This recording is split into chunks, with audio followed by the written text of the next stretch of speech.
Pretty much everything that NBC News and the New York Times have told you about the war in Ukraine is a lie. The Russian army is incompetent, they claim. Ukraine is a democracy. Vladimir Putin is Hitler and he's trying to take over the world. Thankfully, the Ukrainians are winning. None of that is true. Every claim is false, the last one especially. The Ukrainian army is not winning. In fact, it's losing badly. Ukraine is being destroyed. Its population is being slaughtered in lopsided battles with a technologically superior enemy, or scattered by the millions to the rest of the globe as refugees. Ukraine is running out of soldiers.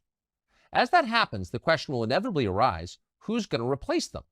If the Ukrainians can't beat Putin, who will? The answer, of course, will be us. American troops will fight the Russian army in Eastern Europe. That's most likely. And the assumption is we'll win. But will we win? Probably not. The U.S., says MacGregor, is on the brink of a catastrophic war that could very easily destroy us. Few Americans seem to understand that, but they should. I think all of the lies that have been told for more than a year and a half about the Ukrainians are winning, the Ukrainian cause is just, the Russians are evil, the Russians are incompetent, all of that is collapsing. And it's collapsing because what's happening on the battlefield is horrific. Ukrainians now, we think, have lost 400,000 men killed in battle. We were talking about 350,000 a few months ago. Within the last month of this supposed counteroffensive, which was to sweep the battlefield, they lost at least 40,000 killed. We don't even know how many people have been wounded, but we know that probably upwards of 40 to 50,000 soldiers are amputees. We know the hospitals are full.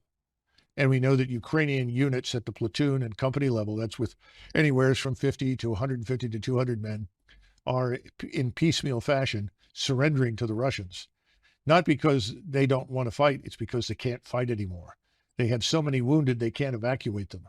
And commanders are saying, well, if I can't evacuate my wounded, I'm going to surrender because otherwise the wounded will die.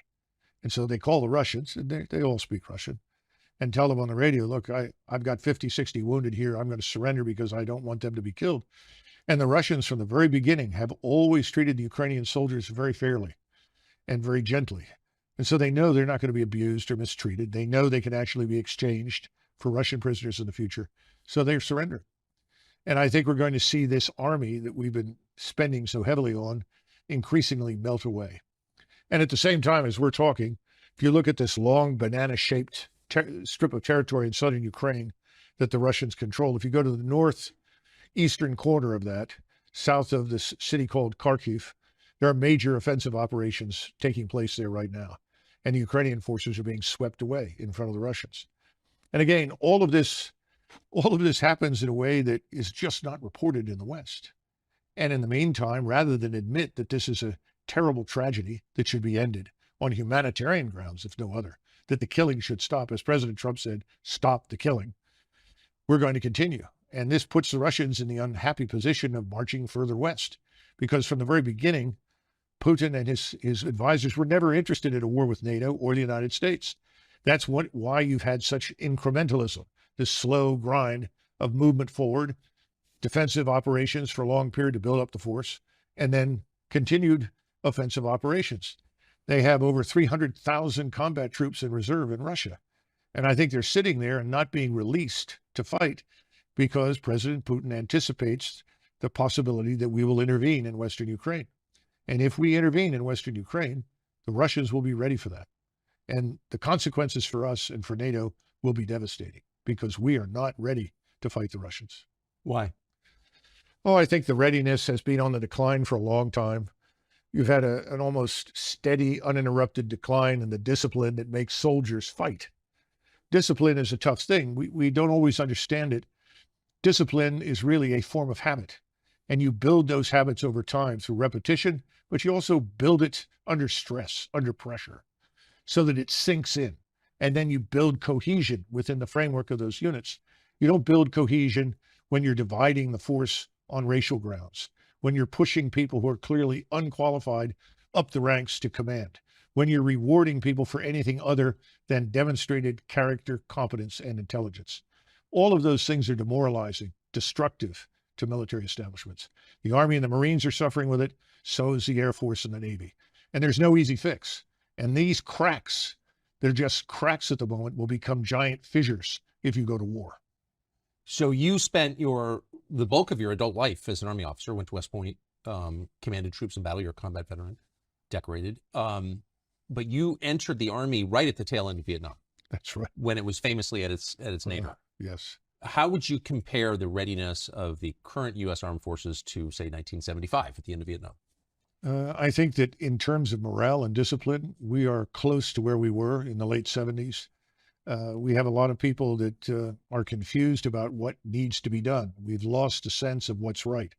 In other words, you don't have people that have served long enough in formations to know what right looks like, so that you can see a battle group, whether it's a battalion size or brigade or larger, and you know what makes things work. You know what it takes to fight in battle.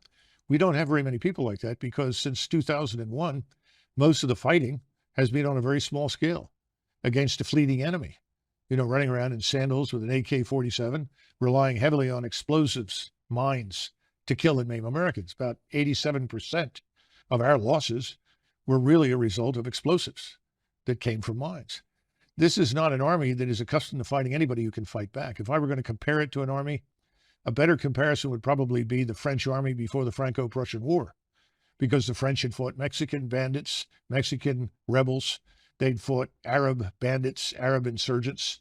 They'd had a little experience fighting disgruntled, demoralized European troops, Austrians in northern Italy, but they hadn't faced a truly modern enemy. But people were convinced that the French army was the greatest army in the world because they'd fought in North Africa, in Indochina, Mexico, all over the world. That war was a catastrophe for France, and that army was decimated in months by a Prussian army that was a modern force, highly disciplined, very competently led, trained, and equipped. So we're not there. We have equipment that is decades old. The tanks that I served on, for instance, when I went to war in 1990, were virtually brand new, state-of-the-art. Those tanks are still out there. They've been rebuilt, but they're not new anymore. They're no longer as capable as they once were. I'll give you a quick example. We have a turbine engine in the M1, A1 series tanks, and that turbine engine burns up as much fuel sitting still as it does moving, because it's a turbine engine. It was designed to be used on an aircraft. We put them into tanks. So that means you've got an 8-hour tank. Every 8 hours, if you're operating, you've got to refuel this thing. This thing also burns fuel at a very, very high temperature, over 1,000 degrees. And there are 40 plus connections around the engine that are very brittle, that can easily cause fires if accidentally they touch these little tubes that carry various types of fluid, if they actually touch this engine that's burning so hot. So the engine is so hot that you can track the movement of U.S. Army ground forces with tanks from low Earth orbiting satellites. So if you think you're going to hide or conceal yourself or outpace somebody, you're just a glowing target from space. To this must be added the ridiculousness of not having replaced that engine with a reliable, state-of-the-art diesel electric engine, which is much cooler, which can go for 24 hours or more without a refuel. And these things are extremely problematic when you go to war, because you have to pull forces back, refill them, return them to the front. That's not easy to do when you're operating as frequently as every 8 or 6 or 9 hours. They say, well, we put a generator on there to make up for this when you're sitting still. The problem is that you don't sit still for very long in combat, because if you do, you're going to be targeted and destroyed. And that, of course, is what we're seeing in Ukraine. Persistent surveillance from space, from overhead surveillance, makes everything visible all the time. So if you're going to embed yourself in the ground, if you're going to set up a permanent position there where you try to fire from that, you're going to be targeted and destroyed very, very quickly. So that's why this defense right now looks a lot like World War I, because anybody who moves is identified and killed. The only limitation on your ability to target and destroy the enemy is ammunition. The Russians, of course, have no shortages whatsoever. You recall at the beginning of this, we have all these shortages, right? The Russians can't keep up with missiles. The Russians can't keep up with shells. Well, they have multiple manufacturing facilities operating 7 days a week at 24 hours a day. We have no surge capacity in the United States. It would take us many, many months to come up to that kind of standard where we could actually compete in high-end conventional warfare. And that's why people like me and others worry that if we get into a confrontation, that we cannot win, because the world has changed, warfare has changed, integrated air defenses will knock virtually everything that flies out of the sky, that we will then fall back on a nuclear deterrent, a tactical nuclear weapon that says, if you keep advancing, we'll have to use a nuclear weapon. We don't want to go there because the notion that there are so-called tactical nukes, you've heard that expression? Yes. Oh, that's just a little nuke. So that won't precipitate a major war. The use of any nuclear weapon is going to precipitate escalation very rapidly because your opponents will assume that if they don't use their nuclear weapons, they're going to lose them. So we're living in a terrible dilemma right now. The smartest thing that we can do is end this war. What is Russia's objective, do you believe? Assuming that objectives change over the course of a war. Of course. Right? Well, the original objective, obviously, was very different. I mean, if they'd made peace with the Russians back in, let's say, March or April, I think the Russians would have retained very little territory, probably only Luhansk and Donetsk, the two so-called breakaway provinces. And I think there would have been guarantees of neutrality for Ukraine and guarantees of equal rights before the law for Russians. And that's what people don't understand. Most of this has to do with abuse meted out to Russians in Ukraine by the Ukrainian government. And this, of course, is this radical nationalist government that came to power in Kiev in 2014. And they almost immediately, as soon as that government came into power, they started launching a war against the so-called breakaway provinces. And Putin kept trying and trying and trying. The Minsk Accords were another good example, trying to get to a solution that would not involve confrontation. Now we know, of course, thanks to Angela Merkel, the German chancellor, that the Minsk Accords were just a ruse, a way to kill time and give the Ukrainians more time to build up their forces. To build up their forces for what? And it's pretty clear they were building up for an offensive against Russia. And of course, the next step was that we bring in our missiles and station them in eastern Ukraine, which puts them in a couple of minutes away from all of Russia's cities and all of Russia's nuclear deterrent. So this was unacceptable. So that original deal is gone now. And the question is, what will the Russians accept? Well, I think they're going to demand that whatever remains of Ukraine, rump Ukraine is what most people are calling it now, most of what's probably west of the Dnieper River has to be neutral. It can't be part of NATO. The Russians will never tolerate NATO forces on Ukrainian soil because we've demonstrated conclusively that we are fundamentally hostile to Russia. So that's the minimal requirement. How that's governed, that's another question. Who knows? I'm sure Moscow would want to have some say in that government and who is there to ensure that behind the scenes they are not once again subjected to the treatment that we subjected to them to in the Minsk Accords. What is the Ukrainian objective?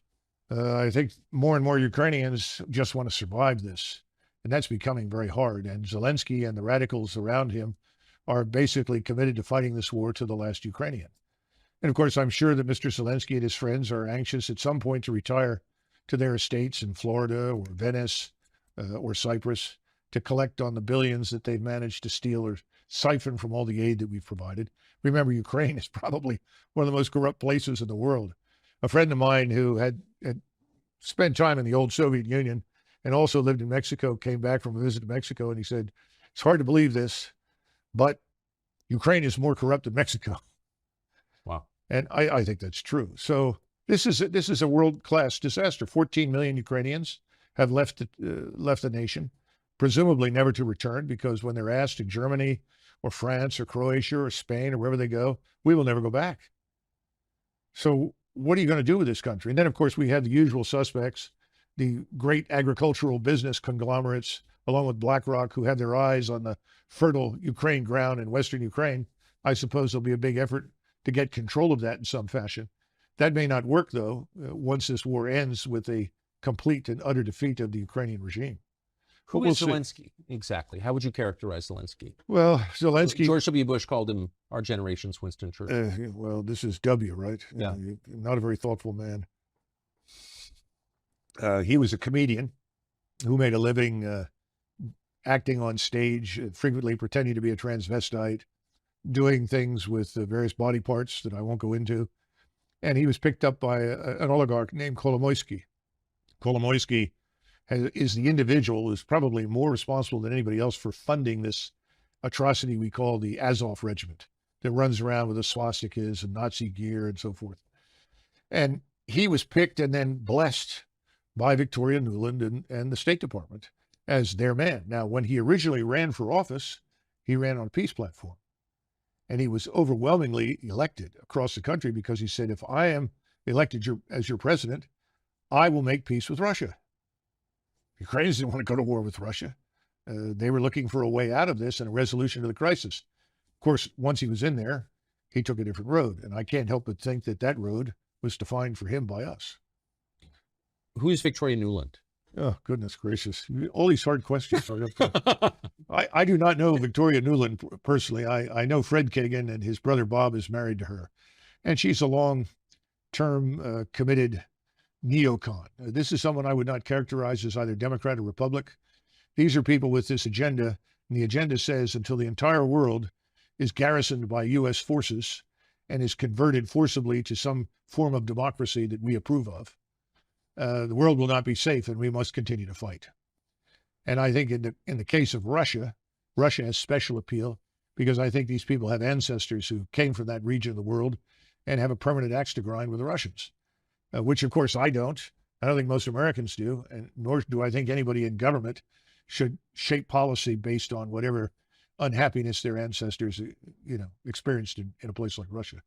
So that's a nutshell, but I think that's enough. And wherever she goes, usually there is conflict, crisis, and fighting. And she's a strong opponent of fighting to the last Ukrainian. Does she, do you think, have relevant experience that would qualify her to be in charge of this war? Well, obviously she does. But, it's sort of like asking somebody who has never snaked a drain or replaced a garbage disposal to be a plumber. And I think we have a lot of those in Washington. She's not the only one. So, no, I don't think she understands the gravity of the situation. These are the same people. Tony Blinken is in this with, what's his name? Sullivan I keep mixing up Sullivan with the previous O'Brien, who was in the White House. Not much difference. And Sullivan will all tell you, well, the Russians are weak. The Russian economy is fragile. The Russian armed forces are poor. Their generals are terrible. And they can't possibly win. All we have to do is to keep up the pressure, and they will collapse. Well, that's been a hell of a strategy. And it's killed large numbers of people and created millions of refugees and destroyed the country, but it hasn't hurt Russia. And Russia today is stronger than it has been in 30 or 40 years. You have a Russian military establishment that is now more potent and more capable than the Russian military was in the mid-1980s. Why? Wars typically, don't they degrade a military force? Well, the Russians have been very, very careful and deliberate, very cautious about the expenditure of life. What do you think the casualty numbers are in Russia? That's a hard one to estimate. I think probably 40 to 50,000 killed, maybe another 40 to 50,000 wounded. Wait, total? Yes. As compared to the Ukrainian? 400,000 dead. Yeah. So this is... The ratio is 1 to 5. You believe those numbers are roughly accurate? Yes. Yeah, absolutely. And these 50,000 to 400,000, that's a larger country, or with a much smaller country with a much smaller military. I mean, that's a grotesque. Oh, it is. And the manpower is leaving Ukraine as quickly as it could get out because people don't want to be thrown into the meat grinder. You can't defeat what the Russians have built. They were the first back in the 1970s to understand the criticality of linking intelligence, surveillance, reconnaissance in space, as well as on land and at sea, with strike weapons. What's a strike weapon? Rockets, missiles, guided artillery for precision. They've done that extremely well. So that's one of the reasons they have thousands of guns, hundreds of rocket launchers, hundreds of ballistic missile launchers, cruise missiles, and so forth. And these are then linked to that ISR. So the response time is almost instantaneous. A Ukrainian formation is located at this spot next to this building on the outskirts of, say, Kharkov. They can have missiles on the way to those targets, or rockets, or drones within the space of perhaps 5, 6, 7 minutes. So this is a very well-structured, well-organized machine. And the machine is grinding up everything in front of it. And it's not going to be defeated. What about the space-age military technology that we've been sending to Ukraine? That hasn't brought parity? Well, first of all, a lot of the equipment we send over there is, quite frankly, obsolete. It's very old. It's not new. We've given them a few new items, but not much. And remember what I said about missiles. We sent them some Patriot missiles. And I think at this point in this newest round of money, $750 million, something like that, we're sending 33 missiles, Patriot missiles. These are missiles that are used to shoot down aircraft or cruise missiles, incoming opposing forces. every time you're in air defense, people will tell you if there's a target out there, you shoot 2 missiles at it as a minimum to make sure you get the target. Well, you run out of our missiles in the space of a few days. 33 missiles will be gone in 2 or 3 days. You can't possibly defeat the thousands of projectiles that are being hurled in your direction. And the radars, of course, emit, and so your radars light up and become targets. This is a no-win situation because the Russians, though they were not prepared in February 2022 for this kind of war, they are now. And they're continuing to prepare, which includes continuous mobilization. They're up to 750,000 troops in and around Ukraine. Most of them are on the outskirts, Belarus, Western Russia, down in southern Ukraine. That number is going to rise over the next year, I would expect, to 1.2 million. And people are being, reservists being called out of universities. People are being through the military now, working in universities to become engineers, architects, mathematicians, whatever. They're being pulled out, put in uniform, and readied. Because, again, our intransigence, our demonstrated hatred and hostility for Moscow and for Russia has convinced the Russian people, as well as the leadership in Moscow, that they are going to have to fight us and anyone who is allied with us. So they're preparing for that eventuality. That's why it's so important that we have to wake up, understand what we've done has backfired. Whatever we set out to achieve has failed. What we need to do now is stop this and come to a settlement that we may not like, but it needs to happen, and soon, before this thing is out of control. Eventually, you keep this up within the next 6-8 months, you'll see hundreds of thousands of Russian troops on the Polish border. That is not what we set out to achieve. No, it's a terrifying disaster. And what cost do you think to the United States? What the latest estimates since 2001, spending, including the spending in Ukraine, all the military spending designed to support these interventions, conflicts, wars, whatever you want to call them, about $14 trillion. Now, that $14 trillion is largely debt financed. So then you have to move from the $14 trillion to where we stand now in national sovereign debt, which, of course, I know the economic luminaries think is meaningless. But you have 130 million workers. And you look at those figures and suddenly you realize that every adult male or woman in the United States who works for a living has a debt hanging over them of roughly $240,000 in order to deal with what the 14 trillion have added to the national sovereign debt. And this is part of the issue that people are walking away from this war for good reasons. Look, the average American earns about $31,000 a year. That's it. The average American pays about $16,600 a year. Now, the people in Congress, this doesn't affect them or in the Hill or inside the Beltway. We're talking about the real Americans who live out there, who are scratching out a living. Keep in mind that a person who works all his life and then tries to draw on Social Security can expect a monthly payment of probably $1,400, if they're lucky, $1,400. We hand every alleged asylum seeker, illegal migrant pouring in through the border in Texas or wherever else, we hand them when they get there $2,200. And we put them on that $2,200 diet from there on out per month. Yet somebody who works all his life, retires and draws Social Security gets $1,400. The Afghans who were hanging on to the planes in Kabul trying to come to the United States, when they arrived, they received $2,200 a month. Now, if you can make sense out of this, please try, because I don't think most Americans can make sense out of this at all. And that's one of the reasons people have said, not because they know anything about Ukraine. Most Americans don't.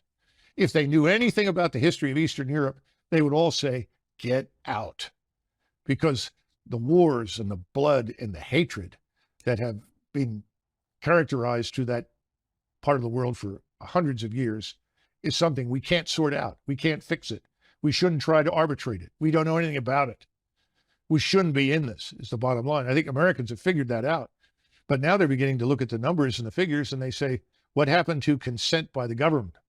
Instead, we have contempt for the governed. Whatever the governed want, they don't get.